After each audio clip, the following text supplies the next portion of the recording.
Good afternoon. Welcome to our afternoon session.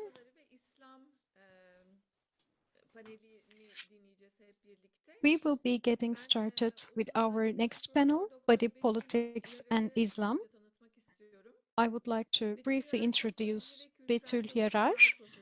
She is a professor of cultural studies and sociology, and she is also a senior researcher in Germany at Helmut Schmidt University in Hamburg. Previously, she worked on national and international research projects focusing on different aspects of cultural studies and gender studies, mainly within the context of Turkey.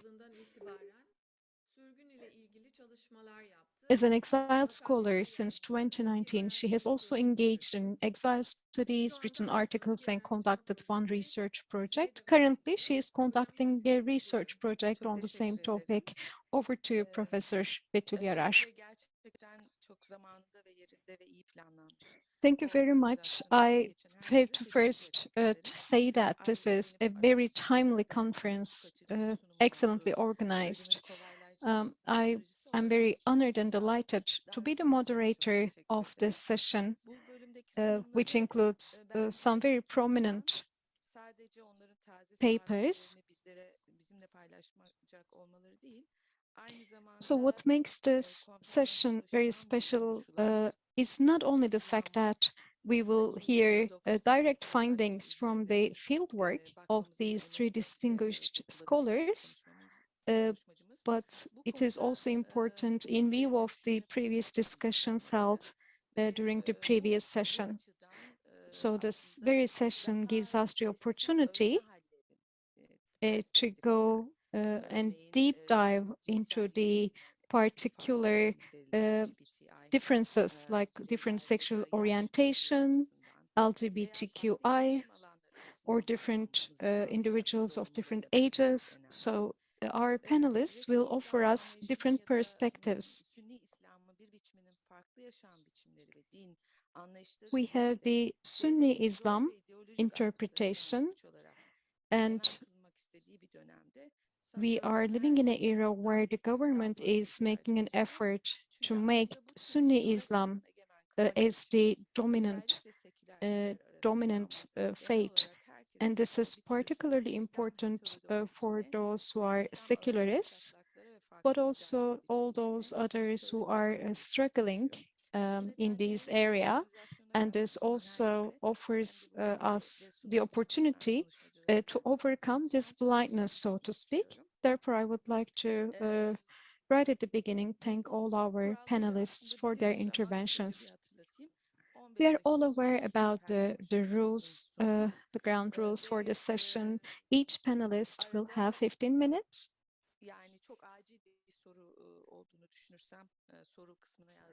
If there are any urgent questions, I will be keeping an eye on the Q&A icon.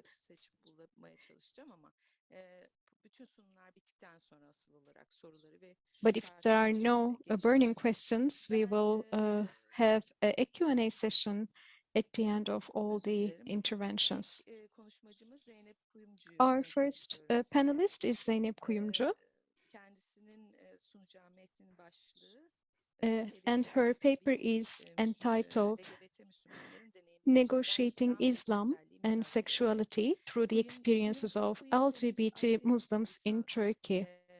Zeynep Kuyumcu is a queer feminist activist. This is how she defines herself. She earned her bachelor's degree in sociology from Istanbul Şehir University and her master's degree in cultural studies from Sabancı University. Her academic interests are gender, sexuality, queer activism in the Middle East. I had the chance to read your paper earlier on, and thank you very much for pointing out to the intersectionality of various parameters, how LGBTQI individuals build their identities. So we are very much looking forward to your paper and the ensuing discussion. Over to you. Thank you very much. First of all, I would like to thank you for this very nice introduction. I also agree that this conference is very timely. Therefore, I would like to thank the Freedom of Belief Initiative, the organizers, as well as all other panelists and colleagues. Thank you for being here today. I would like to talk about the experiences of LGBT Muslims in Turkey and how they negotiate Islam and sexuality through their experiences. My dissertation was on reconciling those elements, and I did my MA study at Big University from 2018 to 2022. Therefore, it is indeed a recent study. It is an up-to-date study, and it also reveals that there is a lot of room to cover in that particular subject matter. So further studies are needed. So my starting point for my research was to find out the representation for the LGBT Muslims in Turkey. And as I was seeking their traces, I could not really find any literature in Turkish language.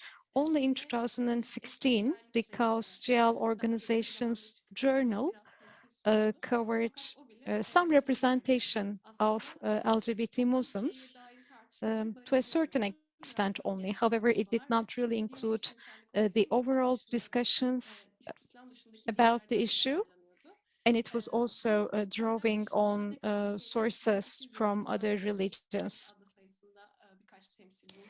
I could also find some representations, again, from another Kaos publication about issues related to religion. But still, we could not find any representation or any material that would lend an ear to the voices of LGBT Muslims in Turkey.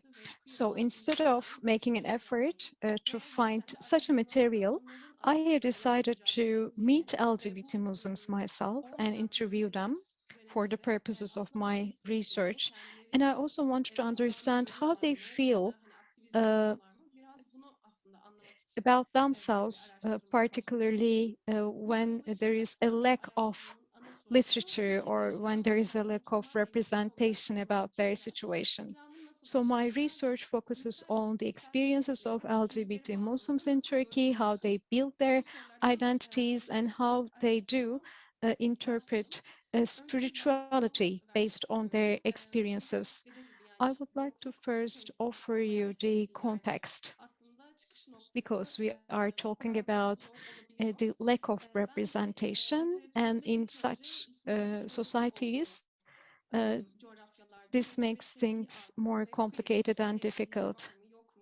So I started out by checking if we have any representations of LGBTI plus Muslims or queer Muslims.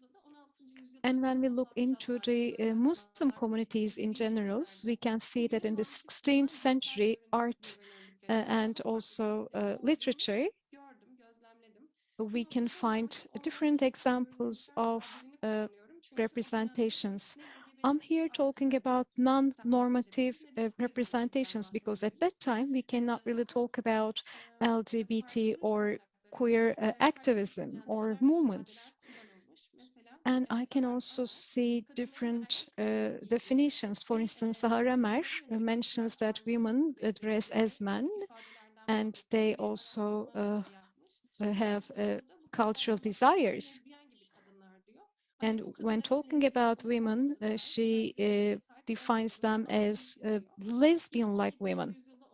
Likewise, in the 17th century, in the Ottoman Empire, at the hammams or at coffee shops, there is a mention of diversity of desire. And we don't really see the traces of identities, but it makes us be aware of certain desires.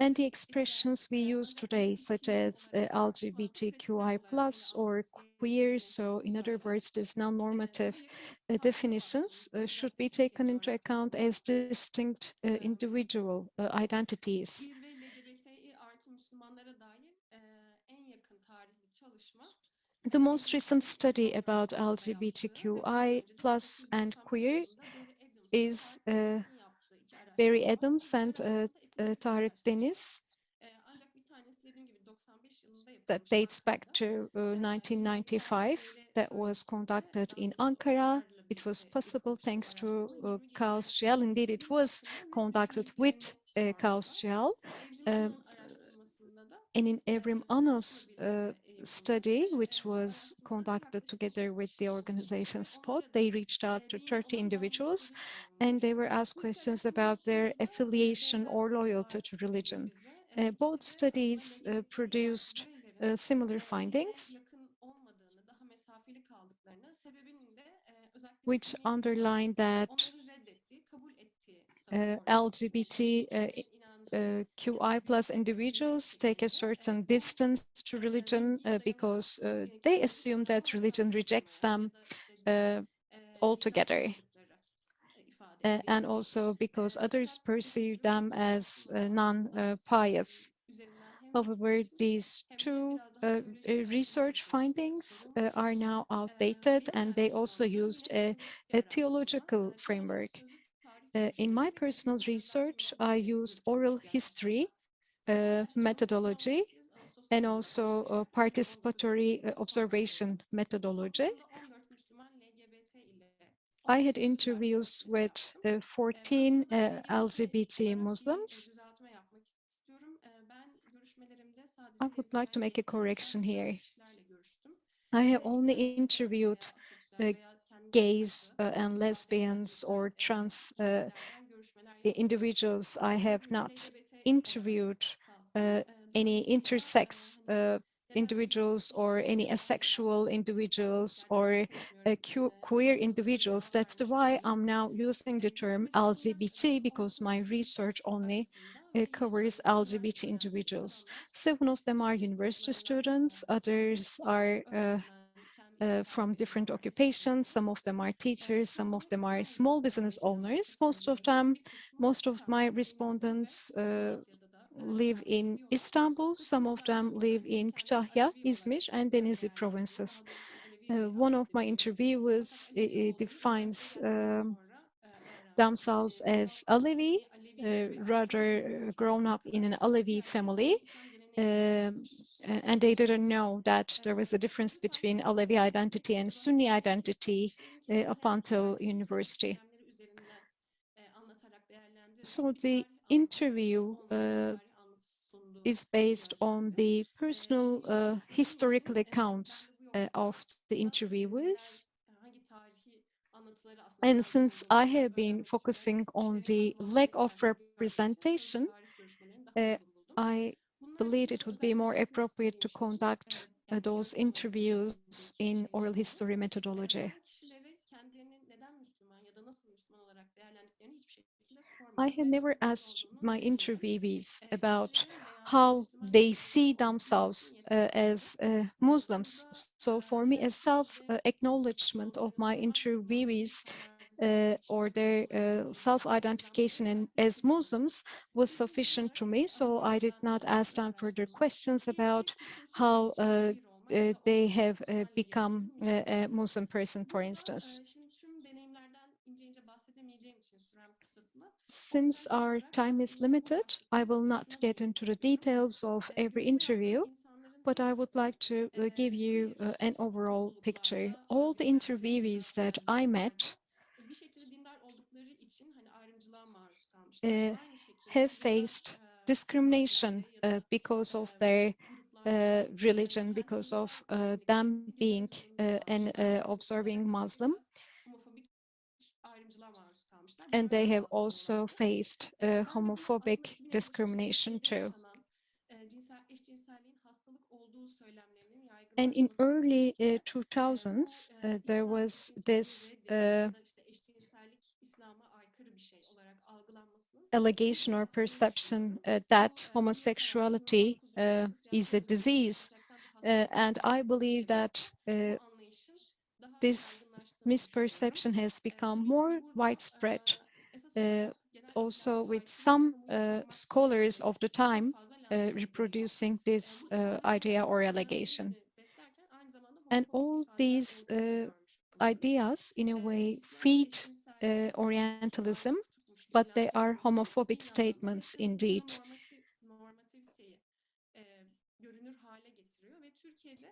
And this also makes heteronormativism more visible.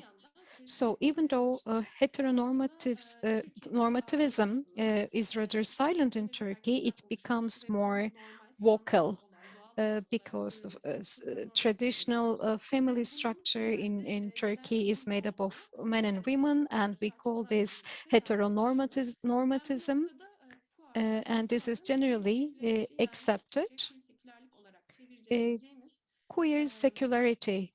I would like to use this theory, and a liberal queer depiction will only be possible by going against all forms of all forms of norms, and a queer subject will only be possible by acting in this way. Well, indeed, the first struggle area for the LGBT Muslims is this existential opposition to secularism. I'm also keeping an eye on my time. There is another point that I would like to make. You have only a few minutes left, Zeynep. And in the second chapter of my research, I would like to talk about the LGBT Muslims who could work on their self-existence and their struggle, and how their struggle, their journey led them to spirituality based on my observations. During the COVID-19, I had the chance to take part in certain webinars from other parts of the world where we had LGBT activists, and during these webinars they mentioned that spiritual guiding and counseling is indeed very important, and how they can get organized around these topics. However, in Turkey, we don't have such an opportunity to get the guidance on spirituality, particularly for the LGBT Muslims. My observation is that these people are struggling all by themselves, and even though they accepted to interview me, they were surprised that there may be some other LGBT Muslims that I'm interviewing. So there are other people who share their identity. So this was also quite telling how they struggle under different circumstances. They have also referred to the continuous struggle that they have.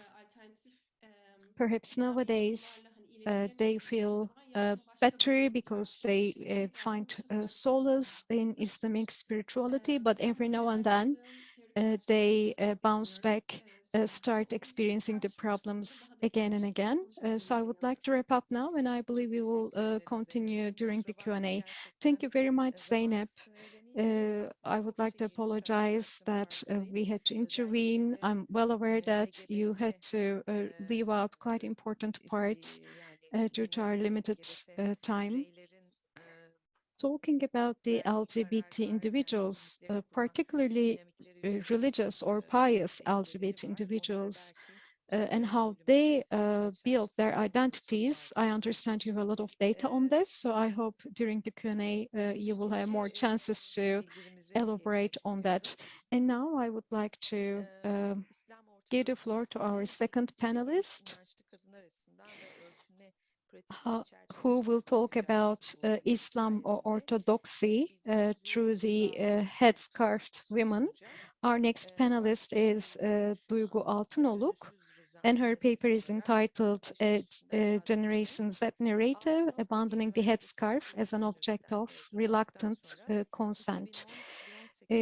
After her graduation in 2010 and 2019, she worked as a research assistant at Ege University at the Department of Sociology, and she studied masculine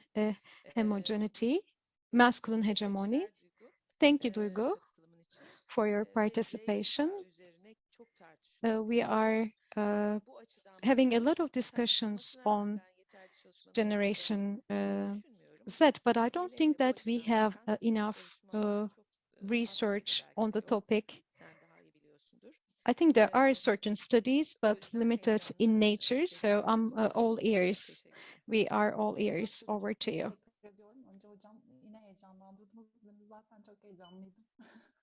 Thank you very much, everyone. You've excited me even further. I was already excited myself. And since day one I started lecturing, I started to see a gap of generations. And I've started to see more and more often in my classes. And once I've observed the same thing in Kilis University lectures, I decided to do research, and I completed my research with a pilot one, a preliminary pilot research last year, and I wanted to focus on this specific area. And it's quite exciting to have this opportunity to present this area in a conference like this. And I think it requires a lot of input from you, from the audience, to expand the subject a little bit further. I will use a PowerPoint to better manage my time. Hopefully you can see my slides.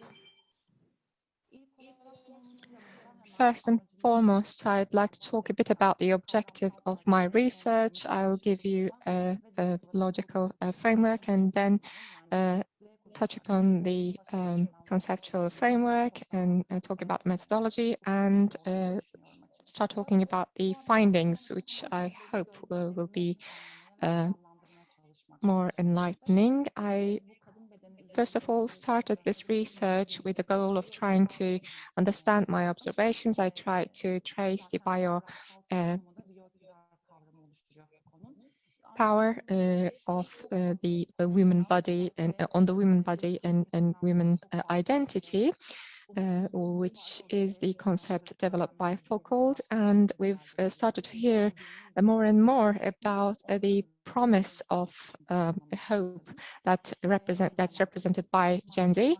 And I want to question the impact of the religion on Gen Z, and I want to look at and question the impact of the authorities on women's body. I try to adopt a conceptual framework focusing on the concept of bio-authority. Foucault views body as a subject, and sexuality, controlling sexuality of body, is the actual goal of the authority. Bio-authority as a concept is a state of disciplining a body, according to Foucault, and we've seen this concept in some of his books.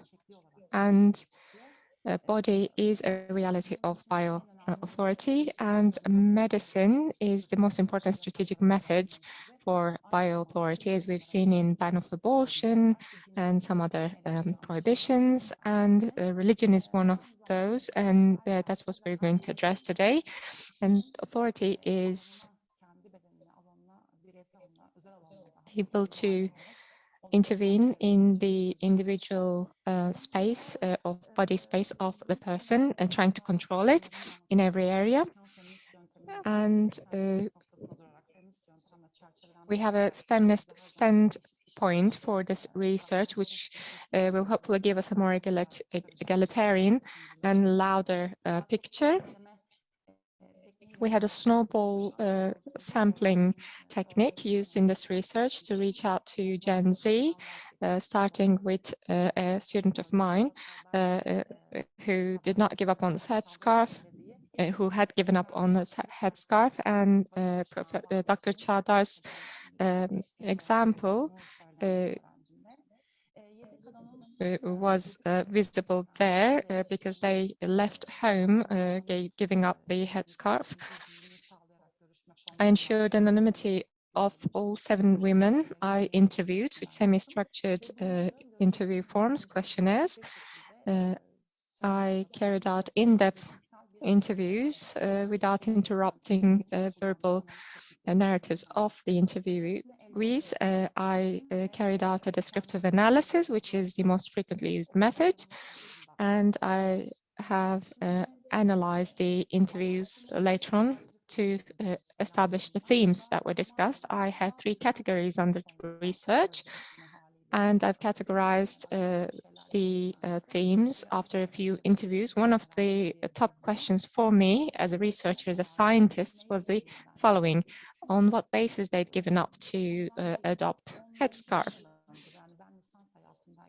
On what basis they had adopted headscarves, and some years ago, most probably I would have answered the questions because of the family tradition. But the answers I've received were different. Rather than family traditions, they decided on adopting headscarves as part of a social flaw because of the role models they've adopted, like mothers, bigger sisters, or other female relatives. These names here are not the real names of the participants. I spoke to women who were born in 1998 and in later. According to Elif, even though my bigger sisters wore headscarves up until university, I didn't. Nobody had dictated me anything. In a way, university was a place where I had to protect myself. I wore the headscarf without thinking about it. Not my mother, not my father dictated me anything. There was some sort of unspoken agreement. So the second interview is therein, so that my mother is conservative, pious, and carries out all of the religious rituals. I didn't wear a headscarf at high school because of the problems it could create, and my father had advised me to do so, and I realized that was something political. University was a freer environment, so I wanted to adopt a headscarf.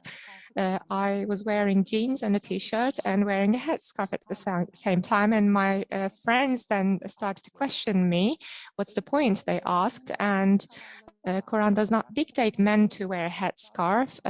What for men, and what is different with me that I have to wear a headscarf. I am still pious, but whether or not I wear a headscarf is my decision. And Foucault says that these decisions are influenced by many factors, and individuals don't realize that and do not question those decisions. And from A to Z, and one of the most micro institutions is the family, and family has that influence on our individual decisions as well. Another finding that I've categorized, I have giving up on the headscarf. And we held long conversations during those interviews, but I've tried to systematize the verbal reports of the interviewees. Zeynep and Büşra have reflected the following statement of Foucault. It's been infiltrated in our minds, and we do not realize it until a certain point. And these two say that they've started questioning the issue at the university period. I started to have a lot of question marks about gender interpretations, social gender interpretations, and I found a lot of resources on the internet, and a professor of mine had advised me to look at an website. And once I've read the stories and I started to question the issue more, do you know what I saw? I realized that doing what Islam dictates, was not limited to just wearing a headscarf. I'm not doing prayers. Yes, I'm fasting. But then what? You realize that the outsiders are coding you, encoding you as someone wearing a headscarf, and you're already obeying the rules of Islam in any case. And we do not have wearing a headscarf as one of the main requirements of Islam. And there's no real difference between the sexes. And then I realized that this is not egalitarian, and I can say that my belief is my decision, and I do not accept any other interpretation. In Turkey, these people are defined as the Gen Z have been defined as more rebellious and ready to open to question the rules and dictations. And Büşra is a second-year undergraduate student. I've seen on Twitter one day, I've opened up, wow, the tweet said, and I didn't realize what opening up meant first, and I didn't define myself up until that point as someone who was closed off or covered up. And when I reversely interpret the notion, it sounds weird. Even if I say that I'm covered up or I cover up, I feel like I'm being treated as some sort of object. And of course, I say this out loud now, but I called myself at the time as a person that was covered up. Now I'm upset at that definition. I do not own that definition at all. And I realized that I didn't even understand if this situation affected my belief or not. I didn't understand the whole concept at all. Duygu, you only have a few minutes. I don't have much else to say. So I didn't understand at all why I was doing this, for whom I was doing this, and why I was wearing the headscarf. And this is an infiltration that was discovered by Gen Z, and this could be a reflection of digitalization. Another finding that I'll very briefly sum up. Persons, in fact, disclose their decision to open up to their families, and the real pressure comes from the outside, not from the family. And once neighbors or uncle sitting in a coffee shop sees the girl without a headscarf on the street, go back to the family and report that your daughter or that girl has opened up, as if you're doing something wrong. And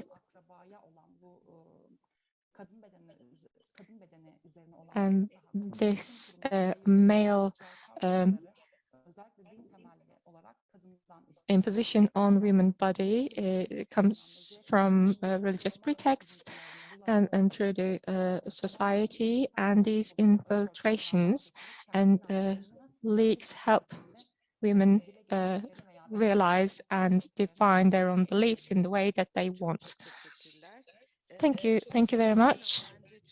You've very briefly summed up the whole presentation, but I think you've made very important, very vital points, especially regarding the narratives of the women interviewed, and I'm sure there'll be further questions for your presentation, and you'll have more opportunities to discuss this. The next presentation will be delivered by Burcu Kalpaklıoğlu, entitled Guiding Families via the Fatwa Line. Burcu Kalpaklıoğlu did her undergraduate at Boğaziçi University Philosophy Department, and the master's was done at Sociology Department of the same university, and she focused on Fatwa hotline experiences of the preachers, and she is doing her PhD at a university in the Netherlands, and she's a coordinator at an institute, and she's working at the same institute as a researcher. She's also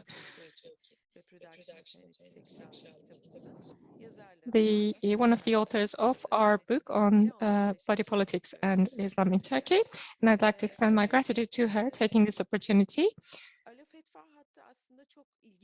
The Fatwa line creates a very interesting sphere, as we will see during Burcu's presentation.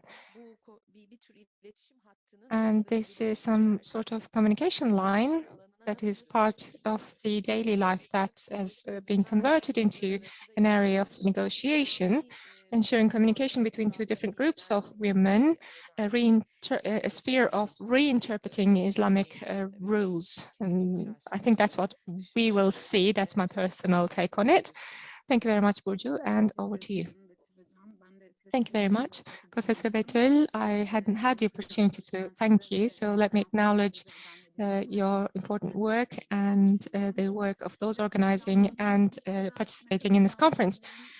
I'm quite excited and tense, actually, with only 15 minutes to talk about what I want to talk about.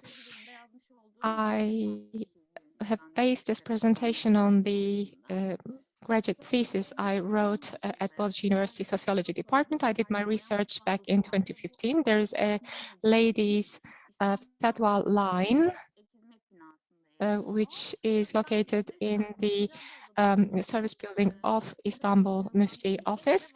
I was there for some time listening to the fatwa or the advice of the preachers, female preachers, and I carried out semi-structured interviews with 10 female preachers working there. And during that time, I observed 2 preachers and 1 religious services expert at the office. So who is a preacher? Let me explain that there are lots of preachers across Turkey, but on my particular subject, we have various districts in Istanbul where we have child care service buildings, prisons, mosques, and such places where these women organize activities and events, where they give sermons, and using a procedure called Fatwa, they visit Nur Osmaniye Mosque in Istanbul. At the time, there were over 80 preachers in Istanbul, and twice a week, at least once per week, they were charged with providing fatwa service. This is a free hotline. 190 is the hotline number. So this number can be accessed from across Turkey. You have 2 options. You have family life, you have female fatwa and male fatwa, and that has been converted to women fatwa. It was renamed, this service. I was back in the field last year, so I used this initial term that was in place back when I was doing the research. Majority of the questions directed at the female fatwa office had to do with family life and the like. And in my presentation, I'd like to talk about the discourse of preachers and the way preachers talked about fatwa regarding family-related issues. And based on the discourse of protecting the family, how they addressed the questions, what kinds of dilemma they faced, and how they went about answering the requests. Fatwa goes into the most private parts of family life and becomes a part of the decisions made in the private families, in families through this hotline, and they're part of the family life. So I'd like you to bear that fact in mind while you listen to me throughout the presentation. They try to stay within the social hierarchy, limitations of social hierarchy as established by the state, and they're trying to tell women about their rights. And at the same time, they are drawing a very obvious line between the feminists as they perceived, and I try to expand on that during my presentation. In Islamic context, only legitimate ground for sexuality is marriage and lifelong marriage. Lifelong marriage is both a social norm and a fantasy in Turkey. Individuals are thought to have reached maturity when they marry, and that that they are thought to be leading normal lives, and for women to be perceived as modest and matured, and as adults they need to be married. And this is part and parcel of the social policies of certain sections in society, and people are encouraged to go into marriage, and questions regarding marriage and divorce are addressed with a priority of preserving the existing marriage in mind. And they are reminded of their rights within a marriage, and while being reminded of their rights within married life, they're being very conservative. So they're trying not to provoke wives against their husbands. Another preacher said that we're working on walking on eggshells, trying not to fall into the trap of feminism. And preachers are in dialogue with psychology and feminism in most cases. They compare the way they do their work with them. And here's what they claim: what women are needing are not met by feminism nor by psychology. And the conflicts they have within the marriage are not seen by the psychologists and or feminists, and they do not attach any value to marriage, and they only look at marriage or married life in terms of rights of women, and they view women as standalone individuals, free from their ties and responsibilities with the family, with their children. And I've also interviewed a lady that was a religious services expert that worked as a coordinator, and she had voiced a criticism on a rights-based approach to marriage or married life. And I'd like to talk about this a little bit because there are lots of dimensions to her interpretation. I talked to a person I was working with earlier the following: you should talk to the men about their responsibilities, and we should talk to women about their responsibilities. If you talk to men only about their rights and not their responsibilities, and if we do the same for women, marriages will turn into hell. Preachers are trying to shape their education and their work around rights. They talk to women about their religious rights and civil rights, and they try to preserve at all times their distance to women's rights from a feminism perspective. In modern times, human rights and women's rights have attached a lot of meaning to womanhood, and focusing on duties and rights represent a concealed criticism to feminism for preachers. And since 70s, feeding from liberal feminism, they've merged a language of rights and emotions, and they advise focusing on duties. Eva Ulus talked about this very well. In the way she describes it, sacrifice and mutual give and take form the basis for marriage.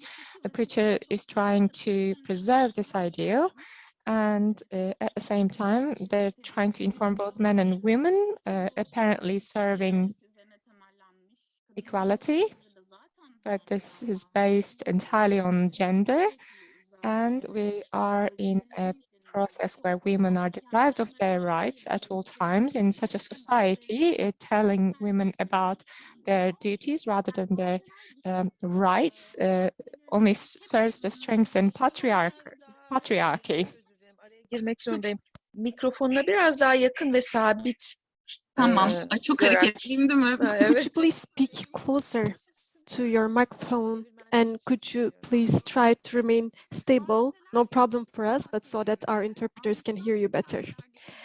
Well, preachers try to give recommendations that are in favor of everyone, not only one person, but they are looking out for the good of the entire congregation. Actually, this is kind of a criticism to a pragmatistic way of thinking, liberal way of thinking. But on the other hand, we live in a society where everyone is not equal. So there, we can be faced with certain conflicts. Before, I mentioned certain criticisms against psychologists, and all of these issues have been raised by psychologists in the history. For example, one says that this way of thinking can bring certain risks, and this could cause certain difficulties in women's stories, pain, poverty, their closeness to other members of families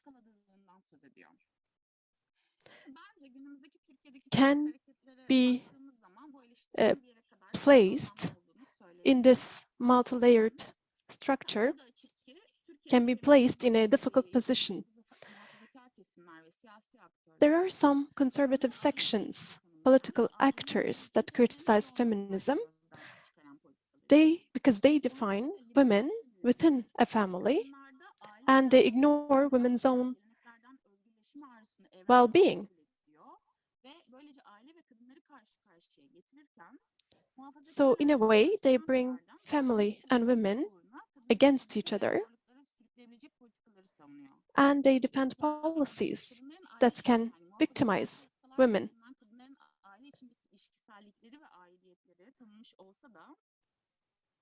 There are these conservative policies which bring about difficulties for certain women.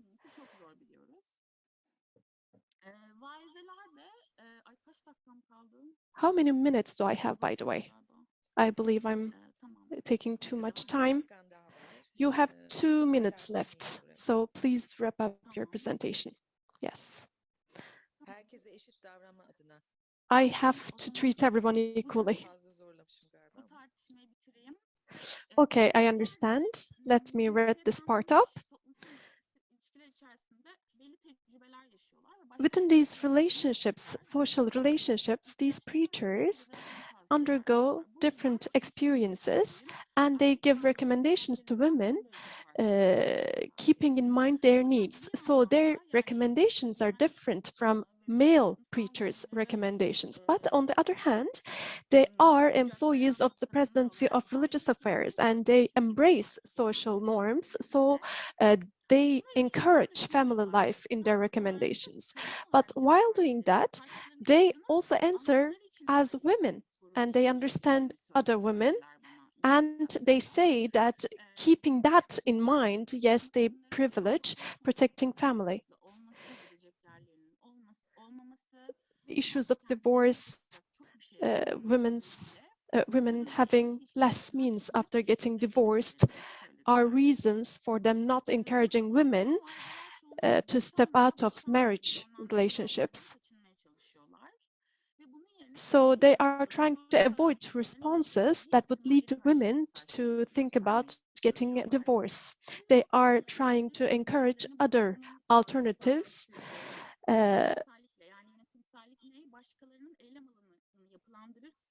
Therefore, while they structure others' area of action, they are leading them in a way for the best alternative. I would like to give you an example, but a very brief one, please. Well, let me skip that. Just the conclusion, maybe. Okay, let's go with the conclusion, and then in the Q&A part, you can give your example. Okay, then let me summarize with broad narratives I mean, we are faced with broad narratives, with various recommendations and discourses on the side of women preachers. Women preachers are trying to keep a very delicate balance. They are in constant negotiation between fıkıh and other social norms. They are trying to keep the interest of women in mind as well. They are getting closer to feminism sometimes, and sometimes they find themselves supporting patriarchy, which they don't personally believe in. Okay, thank you very much. Really very complicated area. This is what we've observed in each one of your presentations, actually. So very difficult to limit yourselves to 15 minutes, I know, to explain to us these dynamic interactions or processes of performing identities. It has been very difficult. We are going to elaborate more in the Q&A part. Our participants were quite excited. One comment mentions a study of Ibn Nedim titled El-Fihist. Here we talk about love stories. This comment refers to Ibn Kutaybe and Muhannes.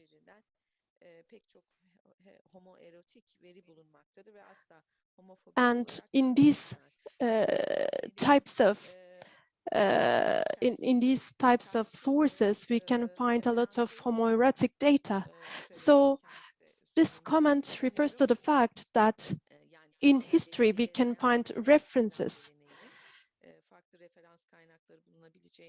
There are different sources of reference in Islam. So this comment supports what you said, actually, Zeynep. Would you like to add anything? First of all, I would like to thank Rüveyda Çınar for this comment. Yes, I have seen similar resources, similar sources when I looked at the history. There are some homoerotic representations in the history, but it was difficult for me to include all of them in my postgraduate dissertation, but I believe that this is a field in itself that is quite supportive to ours. Other than that, Zeynep Çalışman, thanks you very much for shedding light on this field. Arzu Sadray asks Zeynep, I believe it was difficult to reach out to participants for you. It must have been difficult, so what kind of a method did you follow? Nur Kutchap, I believe, also asked the same question. Yes, that's right. How did you reach out to your participants? Okay. When I started researching on this field, I did not know any Muslim LGBT member or any queer Muslim, but my academic circle knew that I was carrying out some research on this field, so I reached out to one person thanks to them. And then in the same week, during the parade week, and as I worked as an activist in this field, my friends helped me find out about a Facebook group. And the name of the Facebook group was Being a Muslim and Queer. This was a closed group. Nobody was able to see the group from outside, so I sent an invitation to be included in the group. I wrote to them, I said, I'm carrying out this research. Is there any participant, any volunteer to help me? And then 2 participants reached out to me. Other than that, in November 2018, Havla Women's Association carried out a conference. This was their first conference, and I delivered a speech in that conference based on the data that I had collected from the field. Some participants in that conference, they said that they wanted to help me as participants, that they had that they had defined themselves as Muslim LGBT members. So I was happy to have individuals from different groups, not always the same type of people. This was quite pleasing for me. Okay, thank you very much. Now that we're talking about method, I would like to ask Duygu a question, because when I read the paper,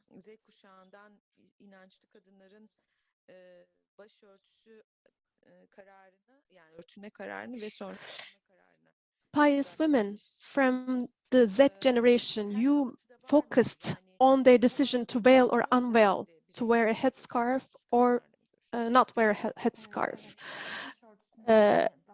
So what kind of women did you interview exactly? What kind of a path did they follow?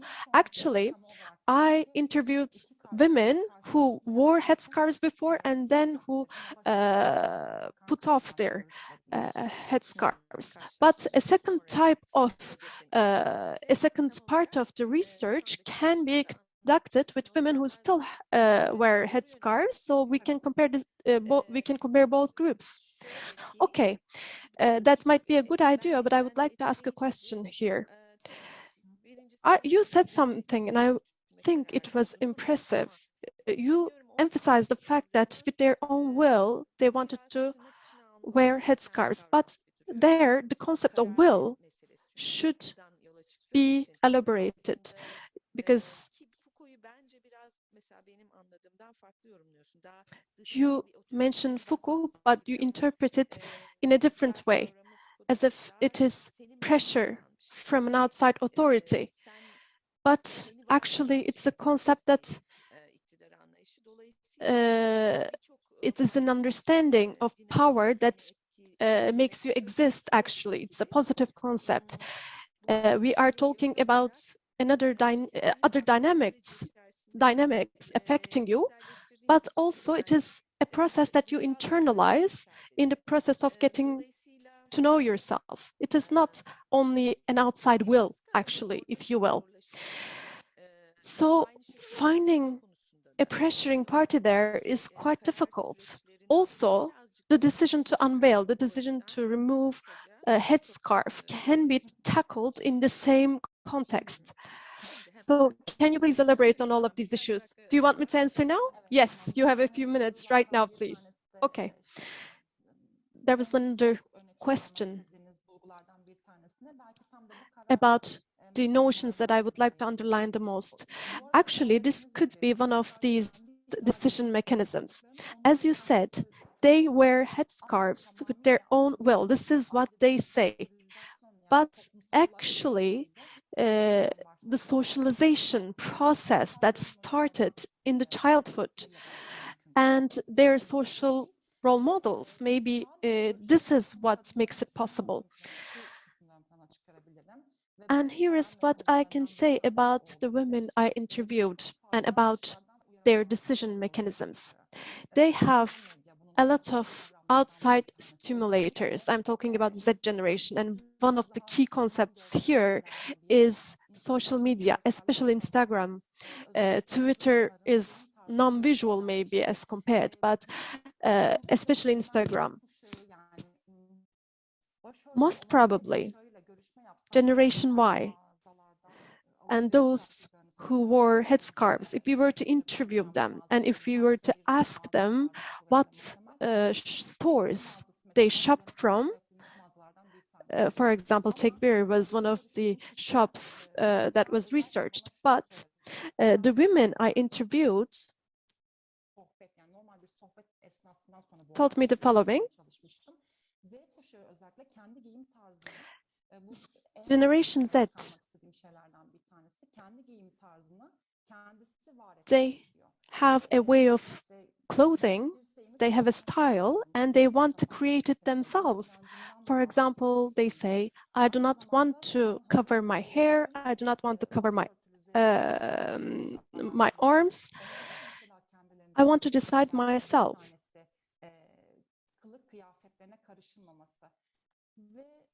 They do not want other people intervening in their way of clothing. And a participant who removed her headscarf told me the following.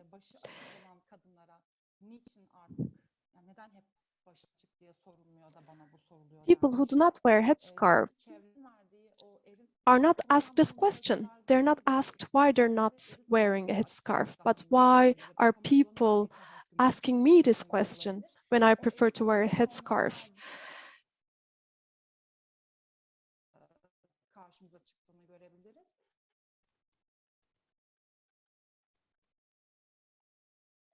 Biyoiktidar kavramını da şöyle açıklayabiliriz belki.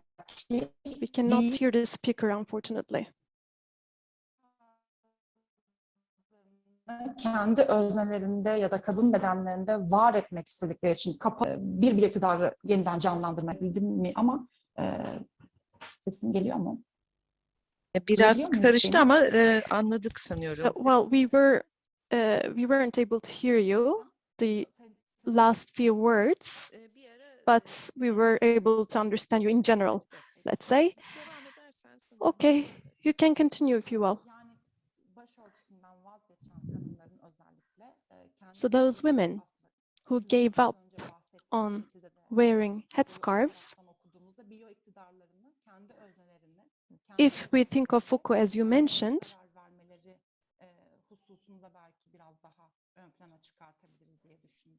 I believe we can talk about their biopower in the context that they decide on their own private way of living. Burcu would like to add something, I guess. Yes. Duygu, when I listened to your presentation, you will remember in my presentation, I talked about feminist anthropologists.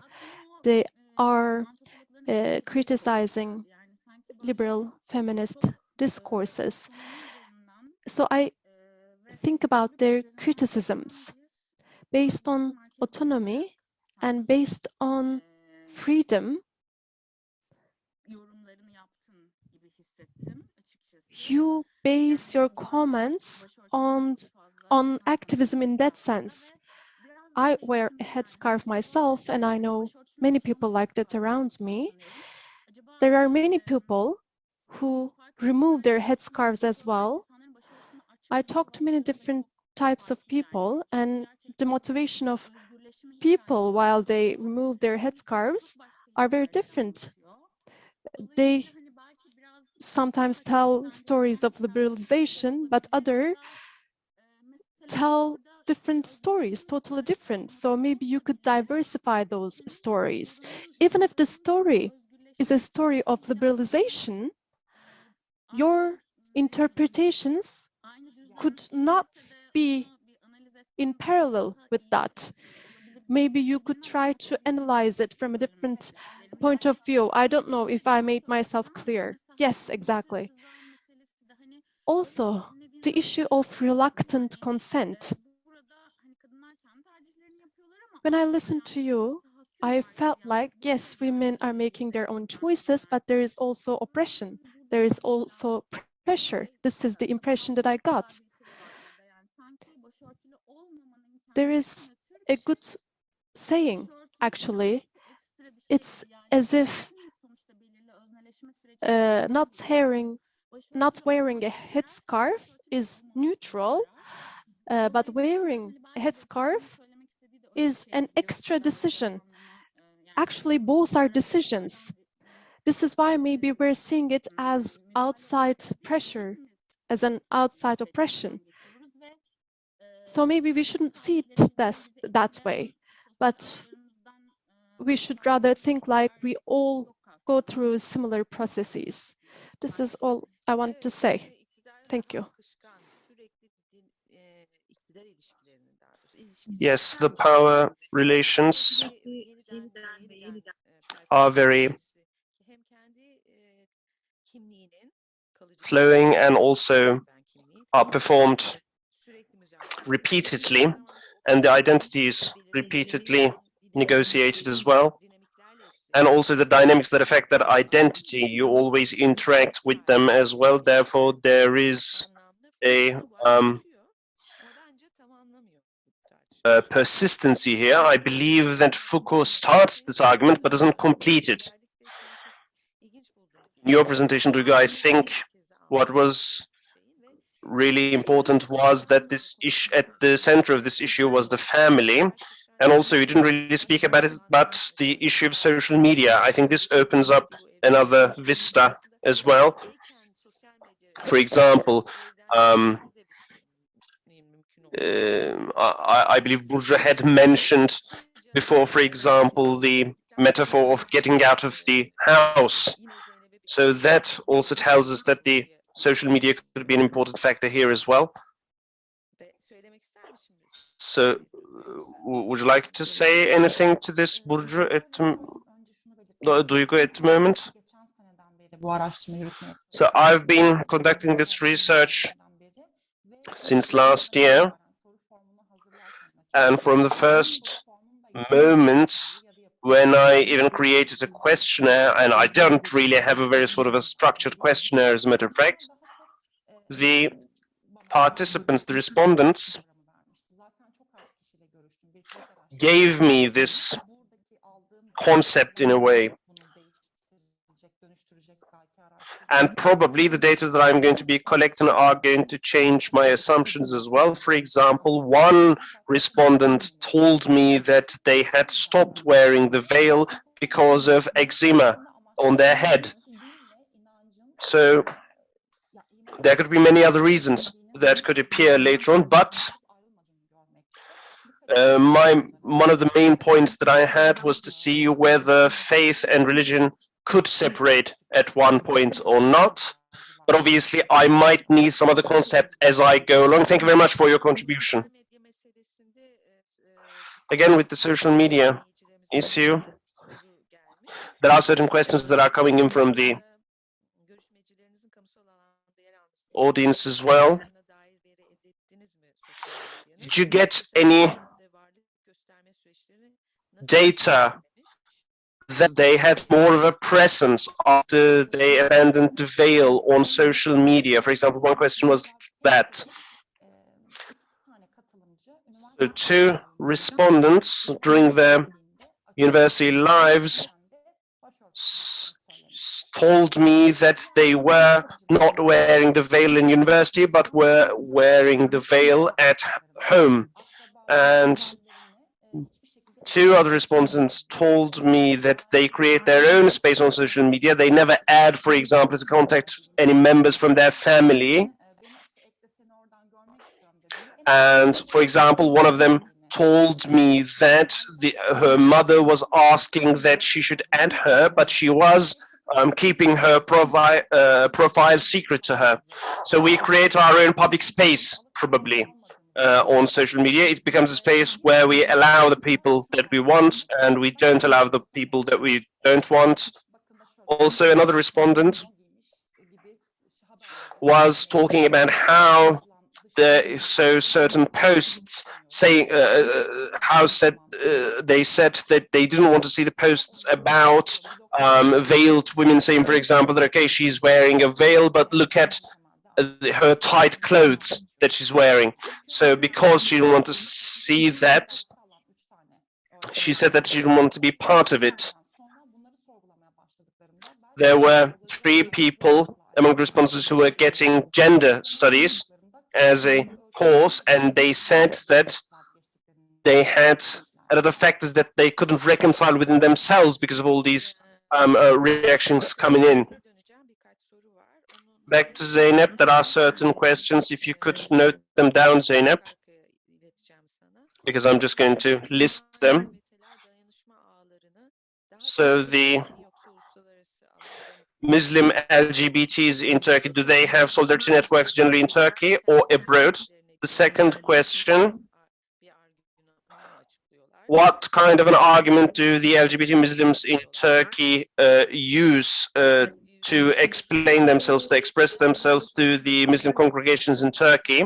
And a third question, LGBT, those women who abandoned the veil, or those who were inflicted violence? What kind of a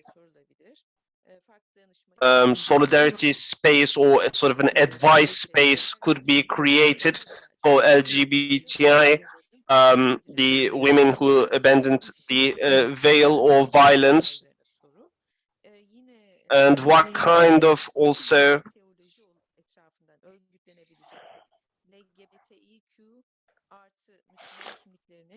exposure method they can use?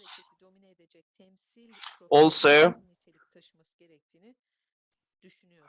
is it possible to increase the visibility of LGBTI Muslim identities in Turkey around queer theology? And what kind of a profile should be put up so that this movement is going to be made more visible? So the first question was about the organization of LGBT Muslims. I believe that there is no organization at the moment for LGBT Muslims or for queer Muslims. And this Facebook group that I mentioned has been inactive for the past 2 years, so there is no new post there. And in that group, the idea was mostly for solidarity with the people who would support this, rather than including people who experienced this or who were themselves LGBT Muslims. But unfortunately, there's no such organization. But why not? Maybe soon there could be. And also, I heard about the question about the sexual harassment or denouncing this publicly. I didn't work on this, and I didn't really have any data about this, therefore I couldn't really say much about that. About the queer theology question, among the respondents that I've spoken to, there were some people who researched queer theology and used that to internalize this issue within themselves as well, but I don't know whether this could be used for organization purposes as well. There was an initiative like this, for example, during the pandemic times. I was also part of a website as well for queer theology, and that was mostly about gathering the experiences of the people through this platform. But again, that wasn't very sustainable.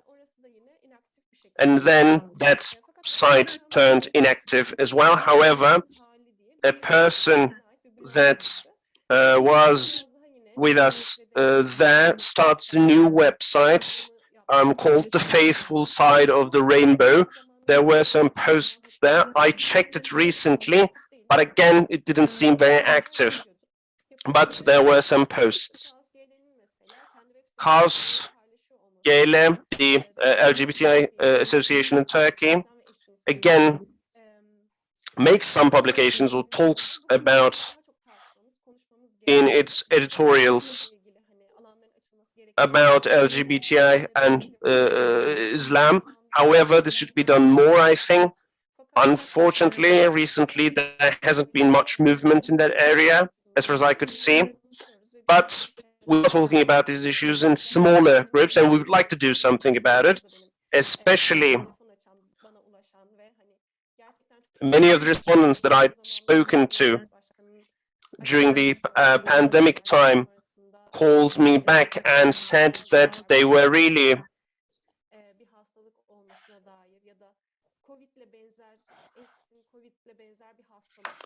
frustrated by some of the statements coming from the Presidency of Religious Affairs administration, equating homosexuality with diseases, for example, or what Recep Tayyip Erdogan said, and equating it with a disease like COVID-19, for example. And many of them, as a matter of fact, have not really come out to their parents yet. Therefore, if there's going to be an organization, then they have to be sure about their anonymity. My first interview, for example, was on Zoom.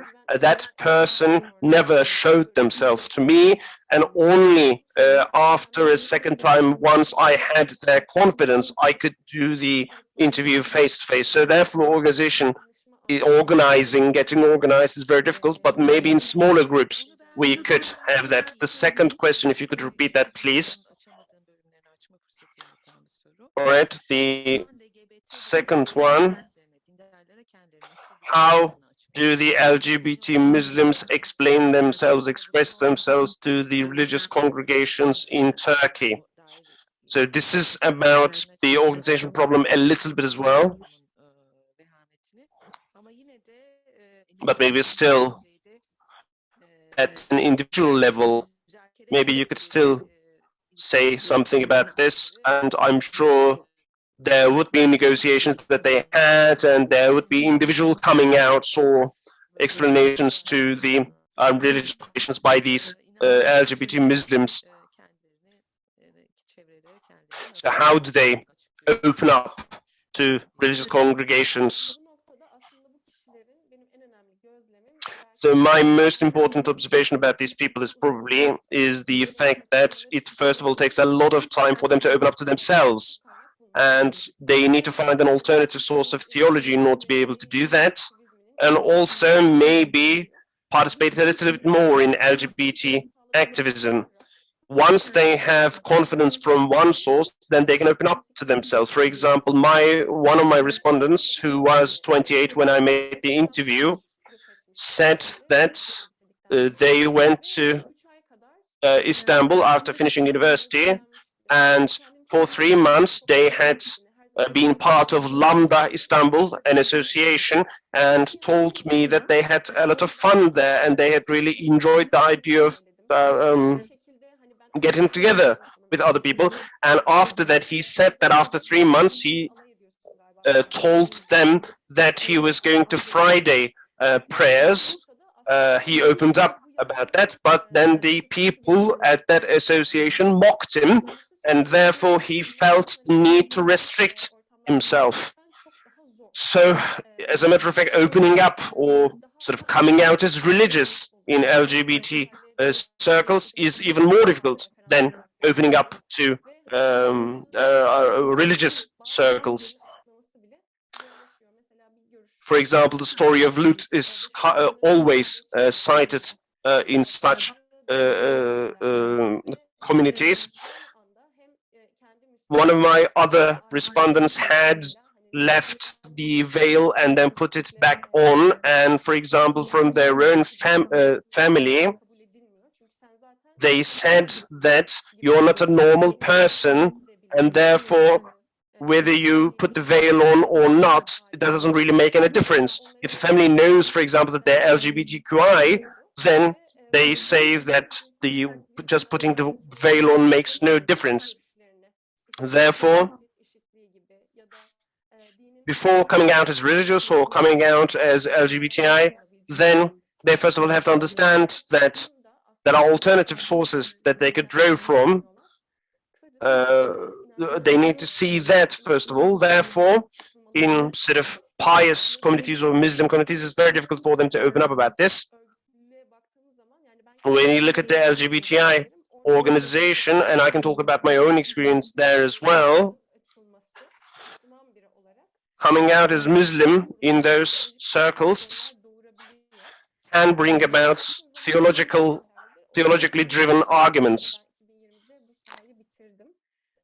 I mean, I don't know whether this changed in the past 2 years because I completed my research in 2020, but there are so many questions coming to the people when they open up as such, and sometimes they don't really have an idea about this, or sometimes they have to, for example, feel that they have to make those people in front of them believe that they carry those both factors. Also, I believe that there was another question about the generations, I think. Şimdi hatırladığım kadarıyla evet buldum. As far as I could remember, okay, I found it, I think.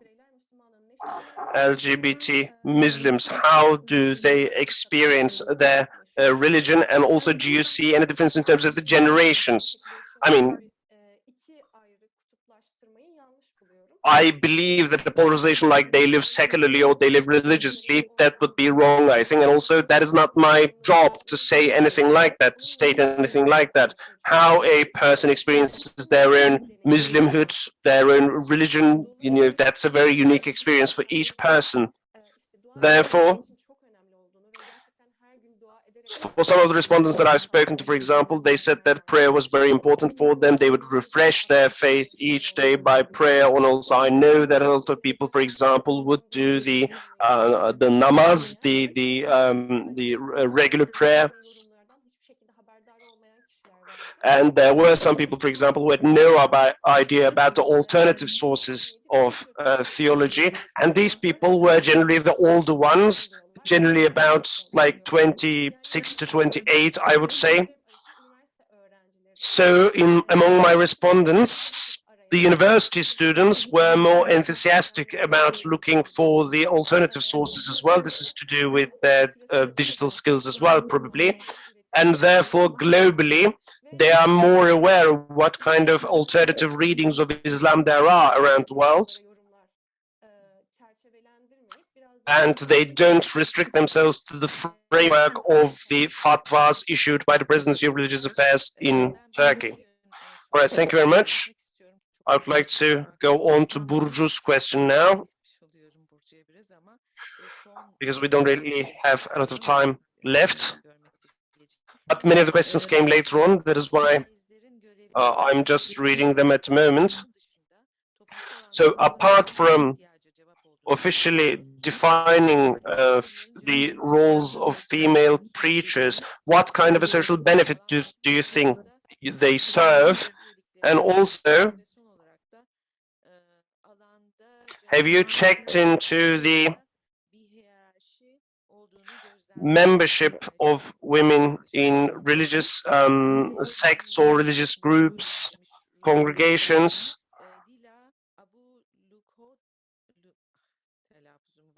And also, another question is that Lila Abu Lugot has an argument saying that a Muslim woman doesn't need to be saved or rescued. Do you also believe that as well, or do you think that there could be cultural differences that could change that argument, or that could challenge that argument? I have another question, and this is about how the appointment of female preachers takes place, because Burcu, you were saying that the feminist discourse is drawing a sort of a delineation, but also there is the official understanding of Islam as well. You have talked about it somewhat, but I believe that you need to deepen it. So this official understanding of Islam, how does that seep into the fatwas by the female preachers, for example? And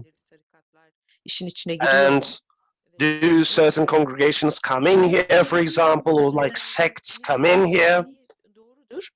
Yes, feminism draws a certain delineation line, but you were talking about at one point, for example, liberal feminists, because there are many types of different feminists as well.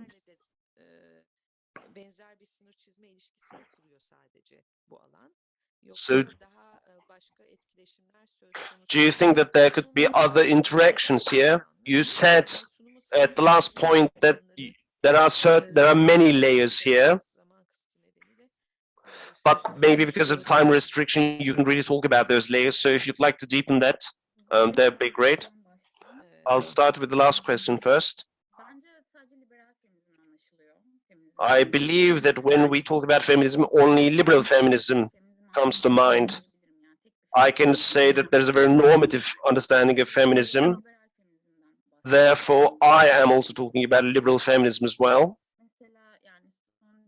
For instance,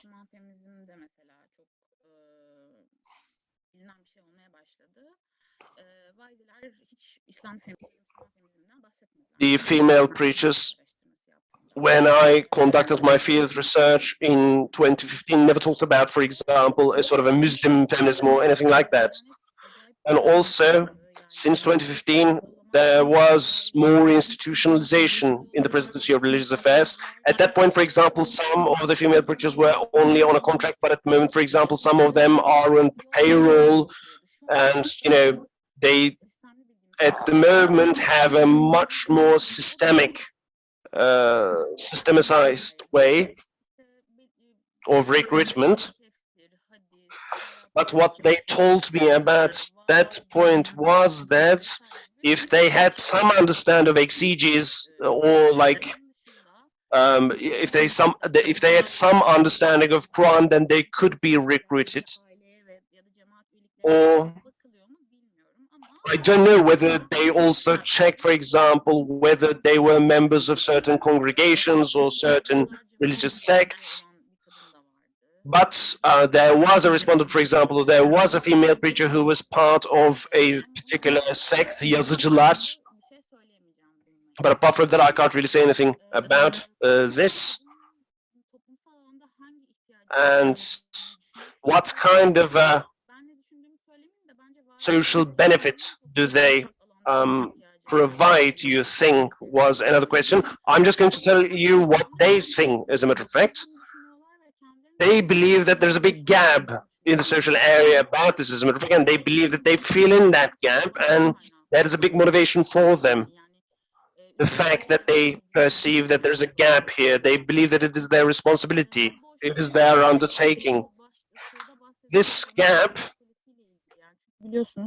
is somewhat related to the relevant congregations or different communities, because, as you know, there is a much more scriptural understanding of the Presidency of Religious Affairs rather than those different communities or congregations, and they believe that they could provide that kind of an understanding. And also they believe that, as I mentioned in the presentation, apart from psychology or anything else, they believe that the religious structure of which women are parts, they can talk that language that is used there, they think. And that is also a gap that they perceive. And apart from this, like you were also asked, I believe that you're talking about female preachers' memberships of different congregations. As I said, I had 10 interviews. For some of them, yes, they had something like that in the past. And the hierarchy between the preachers and the congregations depends on the region that you're visiting as well. For example, in Fatih, there are a lot of congregations, and the female preachers mostly mentioned the fact, for example, that in certain districts or in certain regions, for example, if you're very close by a congregation, then your preachers, the female preachers' sermons would not really be listened to, but people would go to that congregation. So they told us that kind of thing. But in terms of the Fatwa phone line research, I couldn't really find any other information. And in terms of the Lilabu Lugot's argument that the Muslim women does not really need saving, I mean, there is no universal answer to the needs of women, obviously. In Havle Association, for example, we're talking about the localization of feminism. The women are finding their own solutions, have to produce their own solutions in their local context to the problems that they face. Therefore, the stories of women cannot really be restricted, cannot be confined to universal stories or like, one-size-fits-all solution, or like a transcendental universal feminism. I believe that the unique problems of women cannot really be solved through that. There could obviously be some structural problems that kind of an argument could be helpful for, but I don't think they can be solved like that.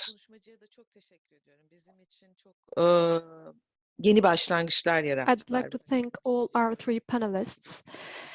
They left certain messages for us that we're going to take home. Your presentations were quite exciting. There were many important points on which we need to reflect. And I don't believe that this discussion is done. I have so many question marks in my mind.